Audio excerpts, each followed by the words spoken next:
Good morning, allez, Idan et Chusra, aujourd'hui le Nishmat Aravacher Ben Ben Migzev et François Fragé Ben Chana et Avraham Ben Rivka. Si vous souhaitez aussi dédier une prochaine étude de Mishnah, contactez le 5 minutes éternelles. Nous étions Masechet Kilaim, Perek Dalet, Mishnah Vav. A noter Ashtaim Keneged Shtaim, Va'achat Yotza Zanav, Areze Kerem, Shtaim Keneged Shtaim, Ve'achat Bentaim, O Shtaim Keneged Shtaim, Ve'achat Ba'emtza, Eno Kerem, עד שיהיו שתיים כנגד שתיים ואחת יוצאת זנב. Alors là, on va pénétrer la définition exacte d'un kérem, d'un vignoble. On a appris, déjà on a évoqué plus longuement dans la Mishnah précédente, que lorsque tu plantes des graines de blé, de céréales, à proximité d'une vigne ou d'un vignoble, la halacha va changer. Un pied de vigne, ça implique d'éloigner juste de 6 téphars, mais si ton pied de vigne il appartient à un vignoble, tu dois éloigner de 4 amot. Au lieu d'éloigner de 50 cm, tu devrais éloigner de 2 mètres. Et en plus de ça, il y avait même des halachot beaucoup plus rigoureuses, si tu as planté de manière interdite, combien de vignes tu vas interdite. D'où maintenant la problématique de savoir qu'est-ce qu'on appelle exactement un vignoble. Quelle est la quantité minimale requise?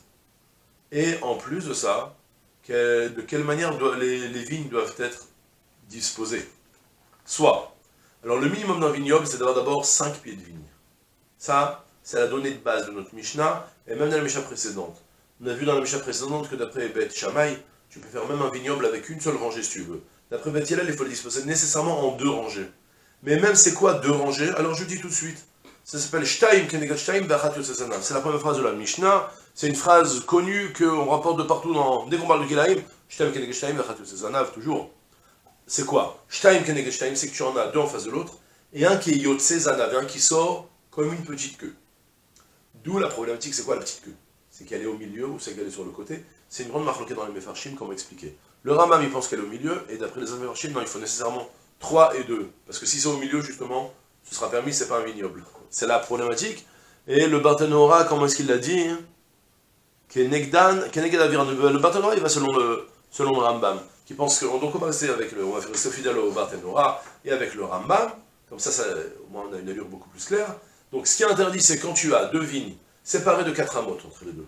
Mais on apprendra plus loin les séparations exactes entre les 4 amotes. Si tu les as beaucoup séparées, c'est fini, c'est plus un vignoble. C'est deux vignes indépendantes et 2 vignes indépendantes. Mais tant qu'elles sont encore relativement proches, entre 4 et 8 amotes, on en reparlera plus dans les détails après, alors il faut 2 en face de 2, plus 1 Yotze Zanav, c'est que le 5e, il est entre les deux, qui descend plus bas. D'accord? Donc en fait, ça va vous faire l'équivalent de 1 carré, comme une maison, une forme de maison, d'accord? Un carré avec le toit comme ça, d'accord?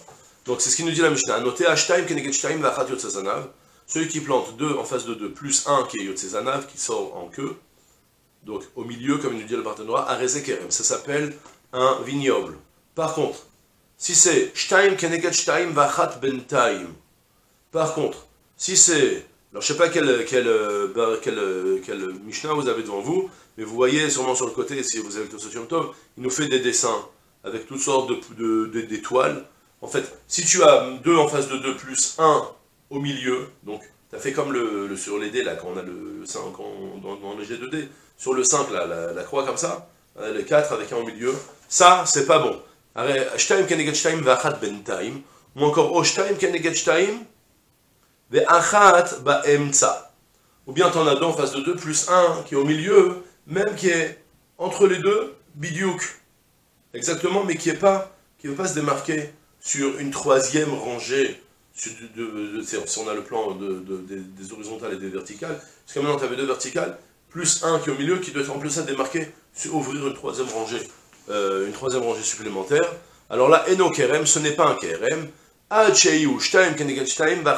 jusqu'à que tu aies 2 en face de 2, plus 1 qui lui sort comme une petite queue, comme on a dit, comme une petite maison, d'accord? En face de 2, plus 1 qui dépasse sur le côté. Et ce que je dis, je me trompais. C'est le pirouche. Non, c'est bon, c'est le pirouche du Rambam, ce que je vous ai dit. Il n'y a pas de problème. Maintenant, donc là, je connais donc pour conclure, retenez, quand tu as juste 5 pieds de vigne, et tu veux avec 5 pieds de vigne avoir un statut d'un vignoble, alors là, dans ce cas-là, il faut deux en face de 2 plus 1 qui sort au milieu, et aucune autre forme. Ni tu le mets sur le même plan, ni tu le mets au centre, ni tu ne peux même pas les placer en croix non plus. C'est pas, d'accord, et voilà, quoi. Et les conséquences de ça, c'est que si tu as un vignoble, donc comme on a dit, tu devrais éloigner de 4 amotes pour pouvoir planter des graines, alors que si c'est pas un vignoble, c'est des pieds de vigne indépendants. Un pied de vigne indépendant, ça suffit d'éloigner de 6 téphars. C'est tout pour aujourd'hui, je souhaite une journée pleine de Hatzlacha, Kol Tuv, c'est là.